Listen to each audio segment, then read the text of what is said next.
২,৫০০ মাদকবিরোধী অভিযানে ৮৮ পিস ইয়াবাসহ এক নারীকে গ্রেপ্তার করেছে পুলিশ। তাদের দাবি, আটককৃত নারী মাদক ব্যবসায়ী। শনিবার রাতে উপজেলার মুন্সিরপুর ধন্দেরবাজার এলাকা থেকে তাকে গ্রেফতার করা হয়। গ্রেফতারকৃত আসামির নাম রুবিনা ওরফে রুনা বেগম, ৩৫ বছর।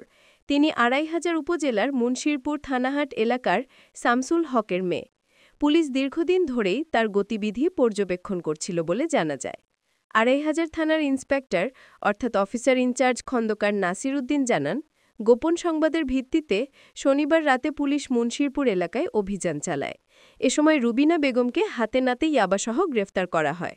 তিনি বলেন, গ্রেফতারকৃত আসামির বিরুদ্ধে মাদকদ্রব্য নিয়ন্ত্রণ আইনে মামলা দায়ের করা হয়েছে এবং তাকে আদালতে পাঠানো হয়েছে।